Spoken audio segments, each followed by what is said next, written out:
What was the point of creating Earth with humans if he could see how, in the future, they will constantly and repeatedly defy his will? Great question. What's the point in having babies when you know they're going to mess their diaper and cost you a lot of money and going to probably break your heart and probably do stupid things and break their arms and break your heart? Yeah, you love them. What's the point in buying a car when you know it's going to break down eventually? What's the point in getting a house when you know it's going to cost you a lot of money to heat and cool and clean? And God, in his infinite wisdom, decided, I know these folks are going to disappoint me, but I love them. This verse is awesome. In the beginning is a reference to time. God created the heaven.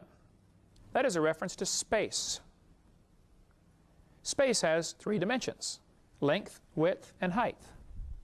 Where can you possibly go to not be in space? There's no place you can go, is there? No matter where you are, there's a coordinate for you, a length, width, and a height, right? We're stuck in it. Just like time permeates everything, so does space. Now, if there wasn't any time, then there couldn't be any space either. These 3, time, space, and matter, is called a time-space-matter continuum. If you want to study a lot more on that, there's a great chapter on that topic in Henry Morris's book called The Long War Against God, which is a great book. We don't sell it in our ministry. You can get it through ICR. We could offer it, I suppose. We could order if somebody wants it. Tremendous book, The Long War Against God. And he goes off on a rabbit trail there talking about the time-space-matter continuum. It's really tremendous. In the beginning, God created the heaven and the earth. Earth is a reference to matter, physical, material world, which also happens to have 3 dimensions: solid, liquid, and gas. Now, you can get a superheated gas called a plasma, but it's still basically a gas, okay, just extra hot. So we have a trinity of trinities in only 10 words. Only God could write a book like that. So in the beginning, God created the heaven and the earth. Now, if that verse is true, that gives you a particular way to answer the 4 great questions of life. Who am I? I'm a creature of God. Where did I come from? God created us. Why are we here? Must be to please him if he made us, right? I mean, if he made us, it must be for a reason, and we better find out what the reason is and do it. Where am I going when I die? Well, no, that depends on God, since he's the creator. So I better find out what he wants and do what he says. It really answers the questions of life right there, the 4 great questions. Years ago, I was talking to a friend of mine in Mobile, Alabama. I spoke at a church over there, and I'd known him for 20 years. He said, "Brother Hovind, let's go to McDonald's. I want to show you something." So we went to McDonald's, had lunch, and he tore 2 pieces of paper out, and he wrote on there, Mr. Flat and Mrs. Flat. I said, "Okay." He laid them on the table. He said, "Now, you taught geometry, right?" I said, "Yeah." He said, "I want you to imagine that you are Mr. Flat, and you live in flatland. 2 dimensions. There is no 3rd dimension. You have length and width, no height." I said, "Okay." He said, "Suppose I, as a 3-dimensional being, would like to reveal myself to you, but you live in flatland. How can a 3-dimensional person express himself to a 2-dimensional person?" Well, you're going to have a real problem here. He said, if we have Mr. Flat and Mrs. Flat, they're flat. All Mr. Flat sees of Mrs. Flat is a straight line. Now, he can walk around and figure out she's actually a rectangle. He can perceive the depth, but he can only see the width. You and I can see width and height. You do not see depth. You perceive depth. They call it depth perception. You could take a picture of what you're looking at, and it would look exactly on flat paper the same as it does in real life. Okay? So he said, if I want to reveal myself to Mr. Flat or Mrs. Flat, I walk over and I stick my finger through the table. Mrs. Flat or Mr. Flat comes over and says, "Oh, I've seen Kent Hovind. He's a circle." All they see is a cross-section of my finger.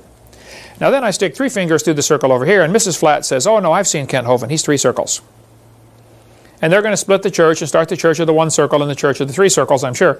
But neither one understands me. They've each only seen just a little bitty slice of the real me. So when God wanted to reveal himself in this little 3-dimensional world, he came down in the form of a man, Jesus Christ.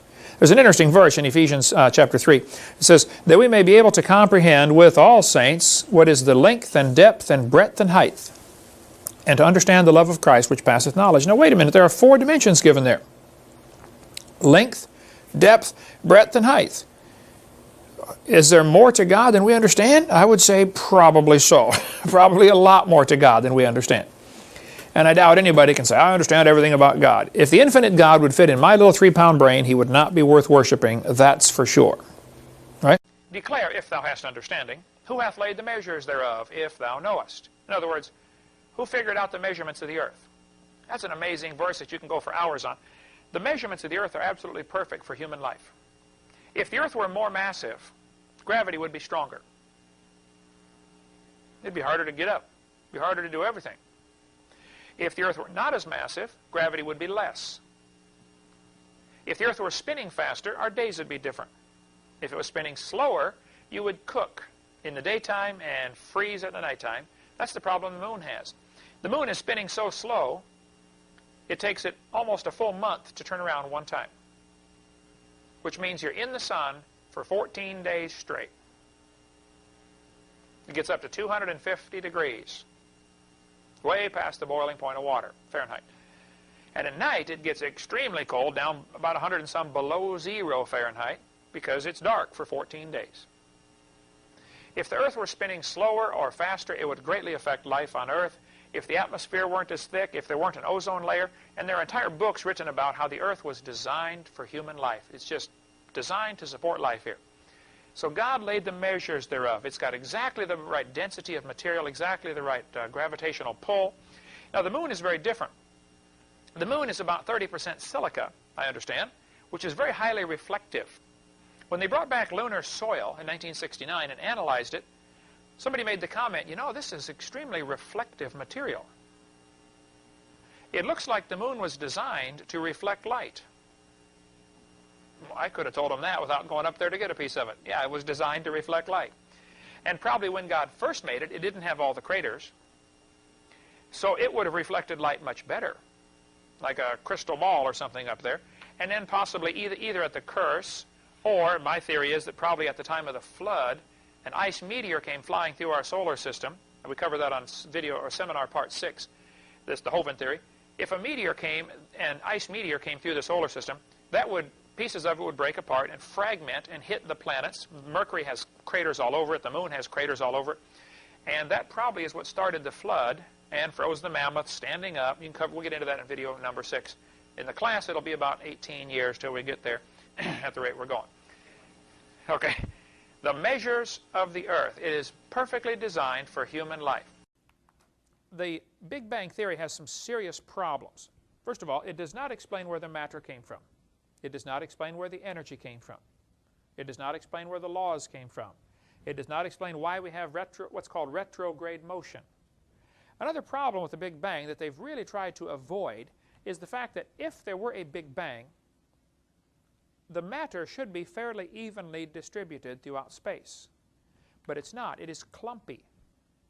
There's a whole bunch of stuff together called a galaxy, and then zillions of miles and nothing. How much space is there between here and Mars, for instance? What, about 45 million miles at the closest?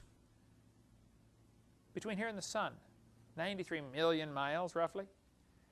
There's a whole lot of nothing, folks. Just plain nothing. Big Bang Theory should have everything evenly distributed, and it just simply isn't that way.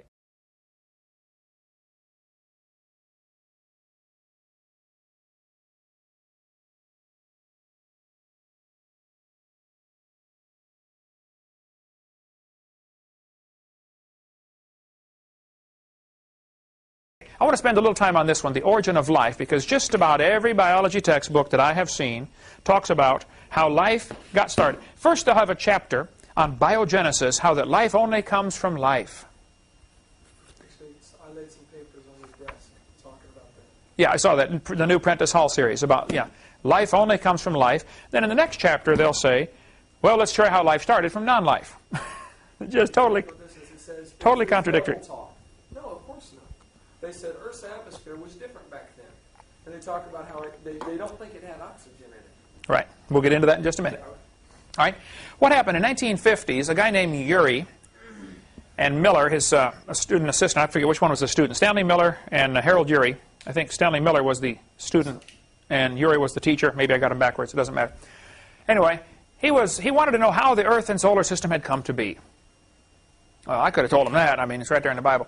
But he studied what he called Earth's primitive atmosphere. Now, right here's a major problem. They all assume that Earth did not have oxygen, like you said in the new Prentice Hall series they've got. That is simply not true. Earth has always had oxygen. Even if the dumb geologic column were true, the oldest layers of Earth, the ones on the bottom, are highly oxidized. You know, you drive through Georgia, the ground's all red. That's oxidation. That's iron ore in the dirt. Iron, when it rusts, turns kind of a reddish color, iron oxide. Well, the oldest layers, by their twisted thinking, are still filled with iron oxide. Actually, more than we have today. Probably 30% oxygen. Today, we only have 20%. Well, so this business of Earth's primitive atmosphere is baloney to begin with. But what he did is he took these gases that he thought were in Earth's primitive atmosphere, and he mixed them together in his experiment. This textbook says, swirling in the waters of the oceans is a bubbling broth of complex chemicals. Progress from a complex chemical soup to a living organism is very slow. Oh, it's totally stopped. Doesn't happen at all. Never happens. This author said in Encyclopedia, he said, origin of species, not addressed in 1859 and is still a mystery in 1998. Both the origin of life and the origin of major groups of animals remains unknown. How did life get started anyway? Well, what he did, he took these glass tubes and flasks and stuff, and he circulated gases through all these things, and he had a spark that would go off in this chamber. The spark was supposed to simulate lightning strikes. And he says, see, if you had the Earth full of this kind of atmosphere and lightning kept striking, it would supply the energy to unite these molecules. Well, let's just look at this now. What he did, oh, hang on a second. Pass through a little bit. Here's his picture of what he did right here from Glencoe Biology, which I have on the floor right there. He took methane, ammonia, water vapor, and hydrogen. No oxygen. He didn't want any oxygen in there because then you have what's called, there are two kinds of atmospheres. Oxidizing, which is what we're breathing right now, and oxygen will oxidize a lot of things. Cut an apple open, set it out for an hour, it'll oxidize and turn brown. Fruits, bananas, you know, it'll turn brown. That's called oxidizing. Metal, if it's not protected, will oxidize. It'll rust. Oxygen attaches to it. He didn't want any oxygen in here because he knew life forms might oxidize. That was his thinking on this. So he excluded oxygen. He said, this textbook says, he got a mixture that was rich in amino acids. That's what this textbook says. Now just hold on a second. Let's just discuss this for a minute. A letter of the alphabet would be called a building block to make a word, right? Each of these is called a letter of the alphabet, and you put them together to make words.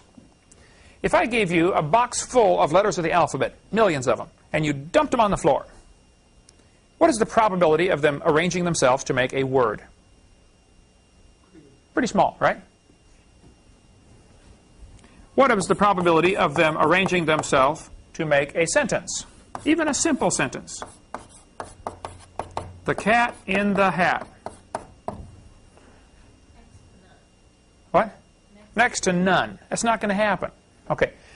A letter of the alphabet is like an amino acid.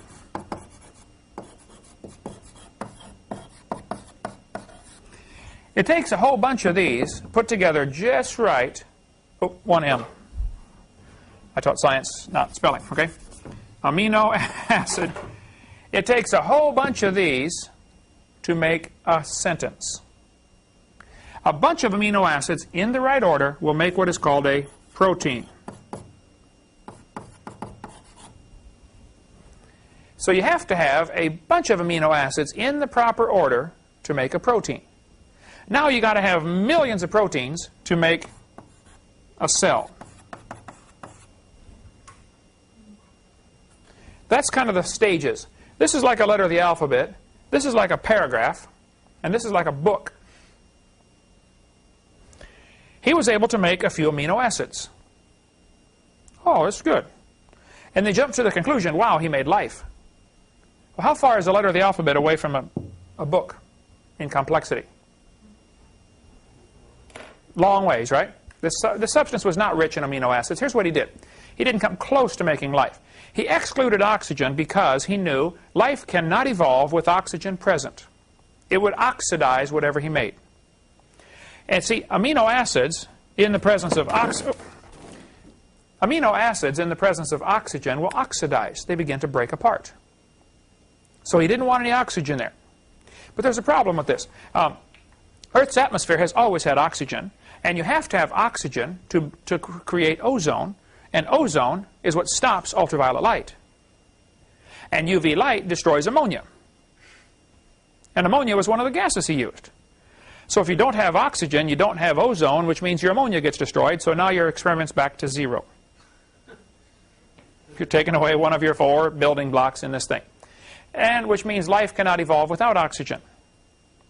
So it looks to me like you have a little problem. If life cannot evolve with oxygen and it cannot evolve without oxygen, it cannot evolve, which is what I've been saying all along.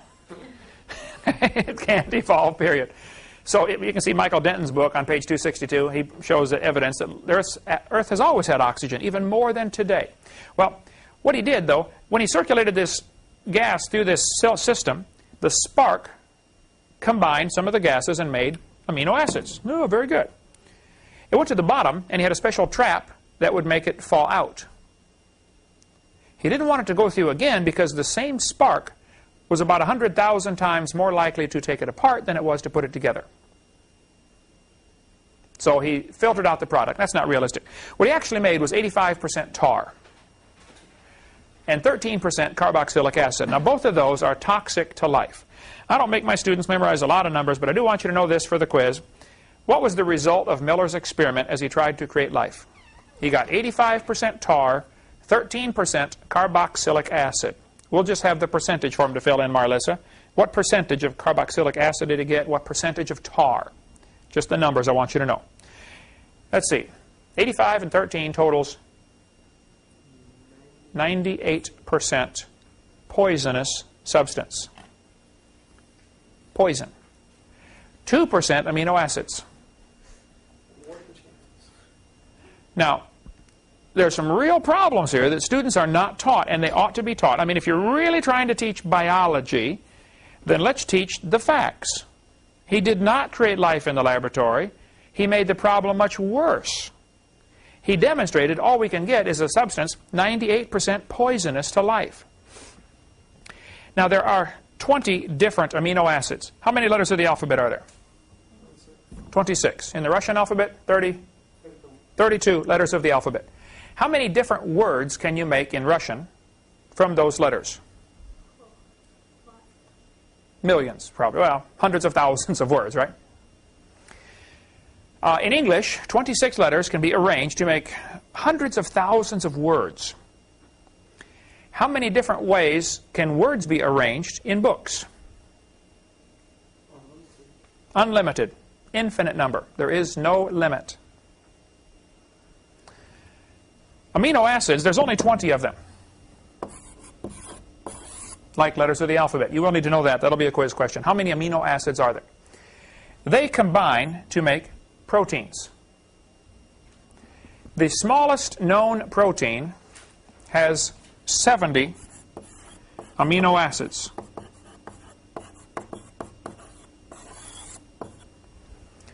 This is the smallest known protein with 70 amino acids. Think of a paragraph that has 70 letters in it. The quick brown fox jumps over the lazy dog. Okay, that sentence contains all the letters of the English alphabet. The quick brown fox jumps over the lazy dog. And that probably only has about 40, 50 letters, okay? If I gave you a box full of all the letters of the alphabet, I told you I want you to dump them on the floor until you get that sentence, just by random chance. You'll never get it, will you?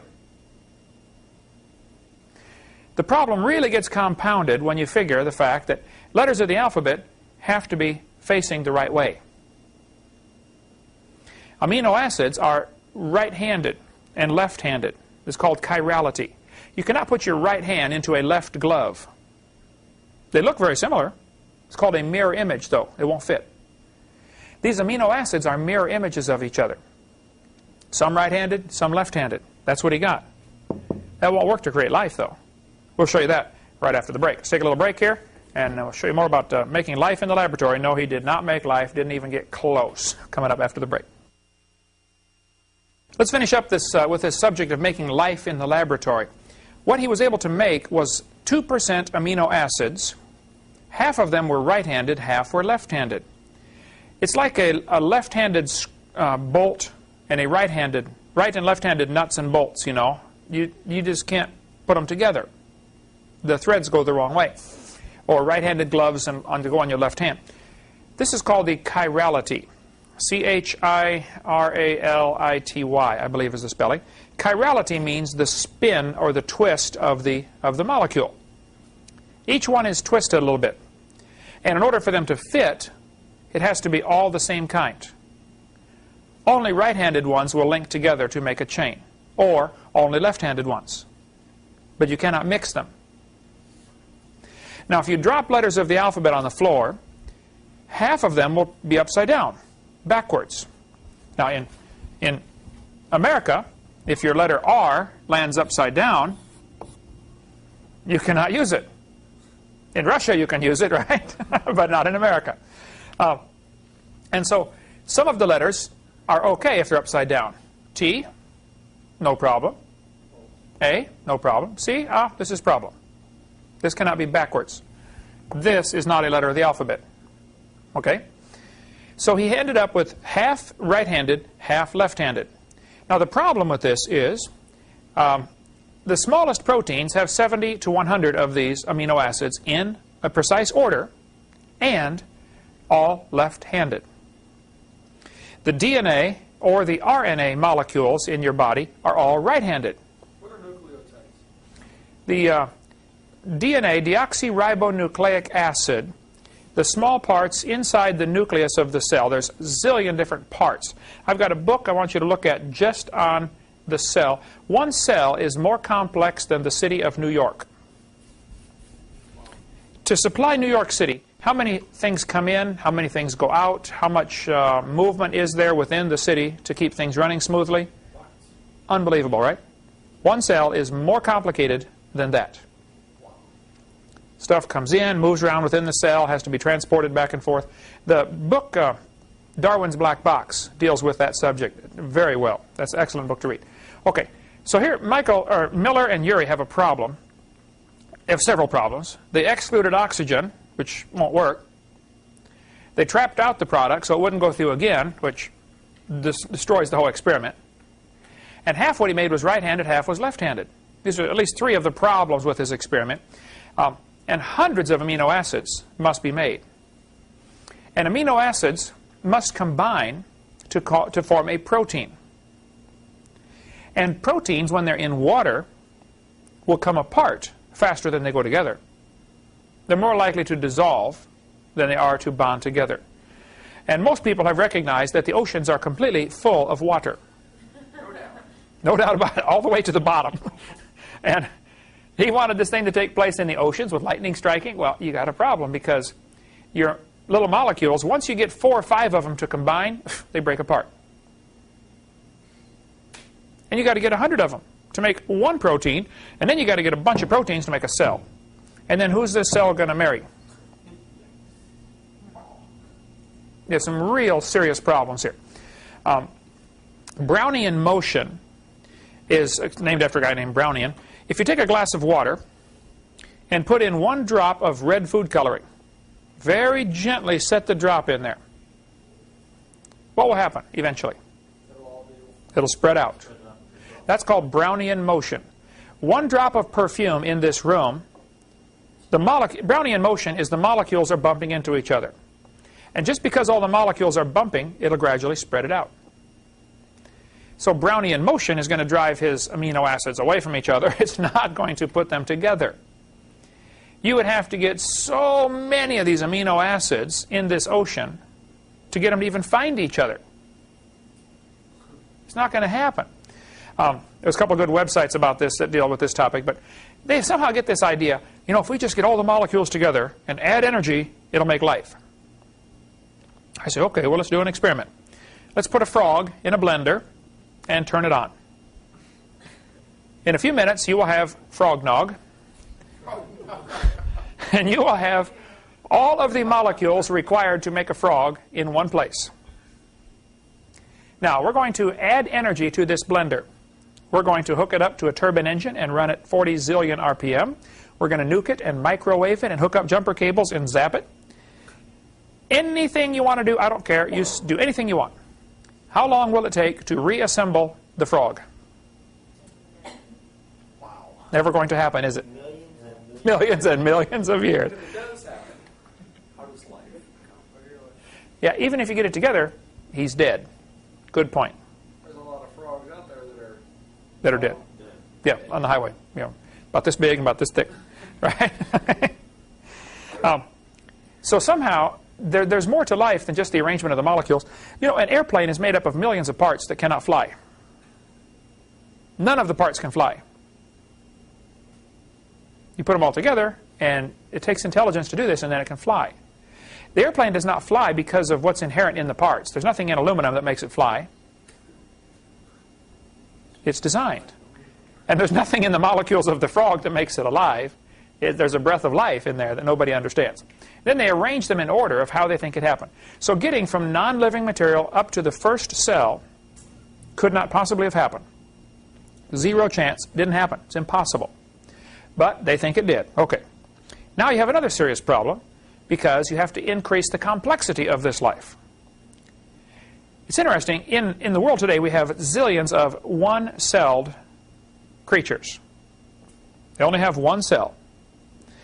Then you have a few things that get together with colonies of cells, maybe 20 cells attached to each other, to work to they call it a colony of cells, a growth of these cells, 20. Why are there no two-celled living organisms anywhere in the world? It's either 1 and next is 20. It's either 1 or 20. And even 20 is not really a tissue, it's just a colony, it's a group living together. The next step beyond that would be a tissue which contains probably hundreds of thousands of cells. So where are the intermediates? Why are there no two-celled organisms? I ask this to evolutionists all the time, and they'll say, well, they must have existed, but there are no longer any left. Well, how come the one-celled ones survived and the two-celled ones didn't? We got lots of one-celled ones today. Why don't we find any fossils of two-celled organisms? Or three-celled, or four-celled? Where are they? They didn't exist, folks. It just didn't happen. The central question of the Chicago Conference was whether the mechanisms underlying microevolution can be extrapolated to explain the phenomena of macroevolution. The answer can be given as a clear no. This is one of the big brand name famous evolutionists who said, no, it doesn't work, folks, it doesn't work. Is macro just micro over more time? No. This is dreaming. Nobody's ever seen a dog produce a non-dog. You have to imagine that it happened long ago and far away. And when I nail them down in debates on this topic, I'll say nobody's ever seen this. They'll say, well, yeah, this takes millions of years. Well, that's why it's not science. It's not observable. It's not testable. It's not demonstrable. Why don't you shorten it up by using bacteria? They got a much shorter lifespan, some down to 20 minutes. Born, grow up, get married, have babies in 20 minutes. That's living fast. But you get a whole bunch of generations in one day. In one human lifetime, you could get a whole bunch of generations. Why don't they ever produce something other than a bacteria? Always single-celled bacteria. Macroevolution is religion. It is not science. There are genetic barriers to prevent it from happening. Who would the partly evolved dog marry anyway, by the way? Don't you have to get two at the same time of the opposite sex in the same place? They got to find each other and be interested. God made this world. He owns it. He makes the rules, and we all broke his rules. He told us real clearly, thou shalt not bear false witness. Don't lie. We've all lied. He told us, don't steal. We've all stolen. You can read, and that's only 10. There's over 600 commandments in the Old Testament. That's only 10. We've broken a lot of them, folks. There's no question. We are guilty, and we're going to be punished. Or we need to find a substitute. That's where Jesus comes in. He's willing and able to substitute for your sins. And February 9th, 1969, I said, Lord, I am a sinner, and I deserve to go straight to hell, but I believe you died for me, and I'd like you to forgive me. I want you to pay for my sins, Lord. I'm sorry. I have broken your rule. I am hopelessly, helplessly lost. But I believe you can fix it. Please save me. The Bible says, whosoever shall call upon the name of the Lord shall be saved. Romans 10:13. So that day I called on the Lord and gave my heart to Him, and He saved me. And today if I die, I'm going to heaven. It's not because I'm good. Are you kidding? If I get what I deserve, I'm in trouble. And you are too. The preacher was down praying with the deacon one time, and the preacher took off down running down the aisle, racing out the back door. And somebody stopped him and said, Preacher, where are you going? He said, I got to get out of here. He said, why? Why, preacher? He said, I was down there praying with the deacon. Yeah? So what? That deacon was praying. He said, Lord, just give me what I deserve. I don't want to be close when he gets it, man. I'm getting out of here. Man, I don't want what I deserve. I want God's mercy. Have you got that? If you died today, where would you go? Smoking or non-smoking? You're going to be dead for a really long time. You better think about that one. Now, if you're saved, what on earth are you doing for heaven's sake? What are you doing for the Lord? Kids, you can go to sleep. You won't understand this, but parents, you'll understand this. Mom can wash the clothes, dry them, fold them, and set them by the bedroom door. The kid comes in and doesn't even see them. How many know what I'm talking about? It's like, didn't you see those clothes?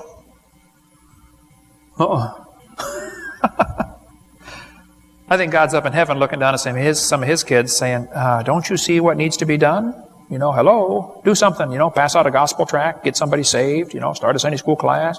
Do something. What are you doing for the Lord?